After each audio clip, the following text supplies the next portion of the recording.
আলাইকুম রহমতুল্লাহ। পবিত্র মসজিদুল হারাম সম্পর্কে অজানা বিষয়গুলো আমরা জেনে নেই। বিশ্বের সবচেয়ে দামি ভবন কোনটি? তাহলে আমাদের অনেকেরই হয়তো সবার আগে মাথায় আসবে দুবাইয়ের বুর্জ খলিফা, চীনের সাংহাই টাওয়ার কিংবা আমেরিকার ওয়ান ওয়ার্ল্ড ট্রেড সেন্টারের মতো বিশ্বের সর্বোচ্চ ভবনগুলোর কথা। কিন্তু সত্যিকার অর্থে এইসব ভবন নির্মাণের খরচের চেয়েও অনেক বেশি, প্রায় শতগুণ বেশি অর্থ খরচ করা হয়েছে ইসলাম ধর্মের প্রধান উপাসনালয় মসজিদুল হারাম নির্মাণে। পবিত্র কাবা শরীফের চারদিকে যে মসজিদটি রয়েছে সেটি মসজিদ আল হারাম নামে পরিচিত। এই একটি ভবনে পৃথিবীর সবচেয়ে বেশি মানুষ একত্রিত হতে পারে। প্রতি বছর হজের মৌসুমে পৃথিবীর সবচেয়ে বড় মানব সমাবেশ ঘটে মসজিদুল হারামে।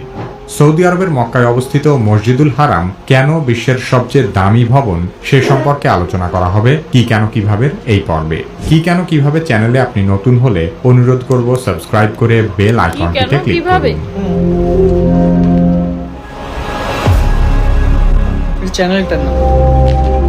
সৌদি আরবের মক্কা নগরীতে অবস্থিত মসজিদুল হারাম ইসলামের পবিত্রতম স্থান এবং বিশ্বের বৃহত্তম মসজিদ। এটি মুসলিম উম্মার জন্য হজ ও ওমরা পালনের কেন্দ্রবিন্দু। মুসলিমদের কাছে পবিত্র কাবা শরীফ এবং মসজিদুল হারাম অমূল্য সম্পদ।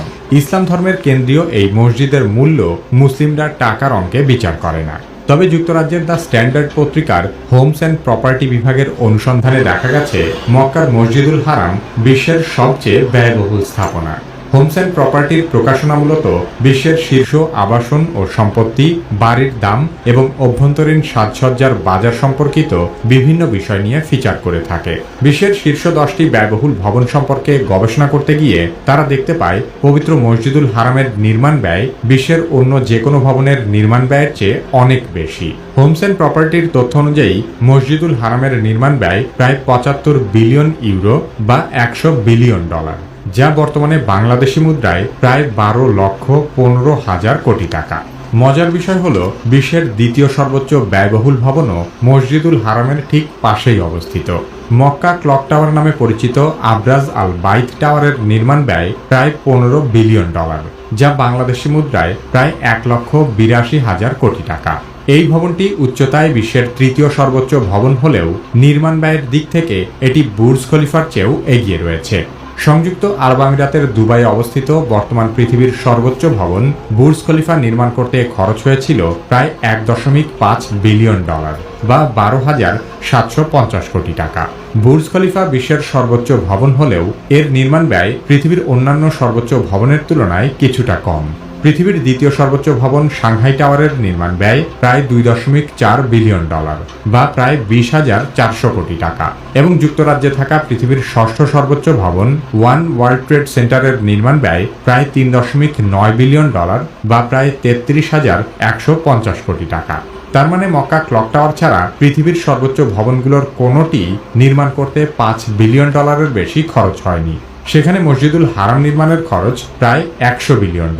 সে হিসেবে খরচের বিচারে বিশ্বের অন্যান্য ব্যয়বহুল ভবনগুলো মসজিদুল হারামের ধারে কাছেও নেই। মসজিদুল হারামের নির্মাণ ব্যয় নিয়ে আরেকটি বিষয় পরিষ্কার করা দরকার, আর তা হলো মসজিদটি নির্মাণের জন্য যে $100 বিলিয়ন খরচের কথা বলা হচ্ছে তা আসলে 2011 সালের পর থেকে এই ভবনের সংস্কার ব্যয় মাত্র। সর্বপ্রথম যখন থেকে এই স্থাপনা নির্মাণ শুরু হয়েছে তখন থেকে এর নির্মাণ ব্যয় হিসেব করা অসম্ভব, কারণ যে কাবাঘরকে কেন্দ্র করে মসজিদুল হারাম নির্মাণ করা হয়েছে ইসলামের বর্ণনা মতে সেটি পৃথিবীর প্রথম ঘর এবং প্রথম ইবাদতের জায়গা। এই কাবাঘর বহুবার বহু ধাপে নির্মাণ করা হয়েছে। তবে বর্তমানে অবস্থিত কাবাঘরের অস্তিত্ব শুরু হয়েছে খ্রিস্টপূর্ব প্রায় 2130 সালের দিকে। পবিত্র কুরআনে বর্ণিত আছে মুসলিম জাতির পিতা ইব্রাহিম আলাইহিসসালাম ও তার পুত্র ইসমাইল আলাইহিসসালাম একত্রে কাবাঘর নির্মাণ করেছিলেন। অতীতে পবিত্র কাবাকে কেন্দ্র করে একটি খোলা স্থানই ছিল মসজিদ। বিভিন্ন সময়ে একটু একটু করে মসজিদুল হারামের নির্মাণ চলতে থাকে। তবে 692 সালে সর্বপ্রথম ছাদ সহ দেয়াল দিয়ে মসজিদটি ঘিরে দেওয়া হয়। তারপরেও বহু ধাপে মসজিদের উন্নয়ন চলতে থাকে। 1570 খ্রিস্টাব্দে উসমানীয় সুলতান দ্বিতীয় সেলিমের আমলে মসজিদের সমতল ছাদের বদলে ক্যালিগ্রাফি সম্বলিত গম্বুজ ও নতুন স্তম্ভ স্থাপন করা হয়। তবে মসজিদুল হারাম সংস্কারের সবচেয়ে সেরা উন্নয়ন প্রকল্পগুলো গ্রহণ করা হয়েছে 1955 থেকে 1973 সালের মধ্যে। এই সময়ের মধ্যেই সাফা ও মারওয়াকে মসজিদুল হারামের মূল দালানের মধ্যে নিয়ে আসা হয়। বর্তমানে মসজিদুল হারামের মোট আয়তন 3,56,800 বর্গমিটারেরও বেশি। তবে বর্তমান সময়েও প্রতিনিয়ত মসজিদুল হারামের উন্নয়ন কাজ অব্যাহত রয়েছে এবং এটি একটি চলমান প্রক্রিয়া। মসজিদুল হারাম সংস্কারের এত উচ্চ মূল্যের পেছনে কয়েকটি গুরুত্বপূর্ণ কারণ রয়েছে। 2011 সালে শুরু হওয়া সম্প্রসারণ প্রকল্পে নতুন প্রার্থনা হল, বর্ধিত তাওয়াফ এলাকা, উন্নত এসকেলেটর, লিফট ও ট্রান্সপোর্ট ব্যবস্থা এবং আধুনিক শীতাতপ নিয়ন্ত্রণ ও সুরক্ষা ব্যবস্থা যুক্ত করা হয়েছে। মক্কার জমির দাম পৃথিবীর সবচেয়ে ব্যয়বহুল জায়গাগুলোর মধ্যে শীর্ষে রয়েছে। মসজিদুল হারামের চারপাশের প্রতি বর্গমিটার জমির মূল্য 30 লাখ থেকে 50 লাখ সৌদি রিয়াল, যা বাংলাদেশি টাকায় প্রায় 9 কোটি থেকে 15 কোটি টাকা পর্যন্ত হতে পারে। নতুন করে মসজিদ সম্প্রসারণের জন্য এই জমি অধিগ্রহণে বিপুল অর্থ ব্যয় হয়েছে। হজ ও উমরার জন্য প্রতি বছর কয়েক কোটি মানুষ এখানে আসে, ফলে হাজিদের নিরাপত্তা নিশ্চিত করতে পৃথিবীর সবচেয়ে আধুনিক প্রযুক্তি ব্যবহার করা হয়েছে। সন্ত্রাস বিরোধী বিশেষ স্ক্যানার ও সার্ভেইলেন্স সিস্টেম, লক্ষাধিক ক্যামেরা ও ফেস রিকগনিশন প্রযুক্তি এবং স্বয়ংক্রিয় ভেন্টিলেশন ও আগুন প্রতিরোধী ব্যবস্থা স্থাপন করা হয়েছে। এখানে ব্যবহৃত অধিকাংশ প্রযুক্তি শুধুমাত্র এই মসজিদের জন্য বিশেষভাবে উদ্ভাবন করা হয়েছে।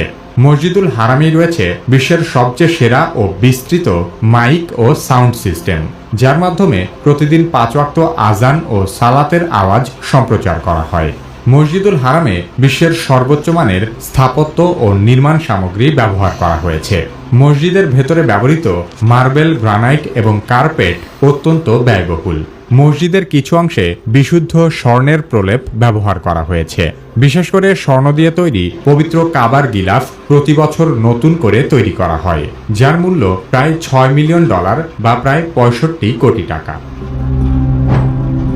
মক্কার মরুভূমির পরিবেশের মাঝে গড়ে ওঠার কারণে মসজিদুল হারামে অত্যন্ত জটিল ও ব্যয়বহুল শীতাতপ নিয়ন্ত্রণ ব্যবস্থা স্থাপন করা হয়েছে। তবে তার চেয়েও আশ্চর্যের বিষয় হলো মসজিদুল হারামের মেঝে। এই মসজিদের মেঝে এমন মার্বেল দিয়ে আচ্ছাদিত যার বিশেষ তাপ শোষণের ক্ষমতা রয়েছে, ফলে প্রখর রোদে খোলা আকাশের নিচে কাবার চারপাশে তাওয়াফ করার সময়ও পায়ের তলায় বেশ ঠান্ডা অনুভূত হয়। মসজিদের মেঝে ছাড়াও দেয়াল, স্তম্ভ এবং অন্যান্য অংশে ব্যবহৃত মার্বেলও অতি উচ্চমানের। ইতালির ক্যারেরা অঞ্চল থেকে আনা বিশ্বের অন্যতম সেরা মার্বেল মসজিদের প্রধান মেঝেতে ব্যবহার করা হয়েছে। গ্রিসের থ্যাসোস দ্বীপ থেকে আনা অত্যন্ত উজ্জ্বল ও সাদা মার্বেল মসজিদের ভেতরের দেয়াল ও স্তম্ভে ব্যবহার করা হয়েছে। তুরস্কের মুগলা অঞ্চল থেকে আনা মার্বেল সাফা মারওয়া এলাকায় ব্যবহৃত হয়েছে। এছাড়া ভারত, ব্রাজিল ও সৌদি আরবের স্থানীয় কিছু গ্রানাইট মসজিদের ভিত্তি ও স্তম্ভ হিসেবে ব্যবহার করা হয়েছে। সবকিছু মিলিয়ে এই ভবনের প্রতিটি কোণায় ব্যবহৃত সর্বোচ্চ মানের নির্মাণ সামগ্রী এবং সর্বাধুনিক উন্নত প্রযুক্তির ব্যবহারের কারণে মসজিদুল হারাম বিশ্বের সবচেয়ে ব্যয়বহুল স্থাপনায় পরিণত হয়েছে। বৈষয়িক এবং আধ্যাত্মিক উভয় দিক থেকে পৃথিবীর সবচেয়ে মূল্যবান স্থাপনা মসজিদুল হারাম ভৌগোলিকভাবেও এক অনন্য জায়গায় অবস্থিত। যারাই বলতে পারবেন তাদের জন্য ফুলের ভালোবাসা রইল। মসজিদুল হারামের ব্যয়ভার কত আর মসজিদুল হারামের ভৌগোলিক অবস্থান কোথায়?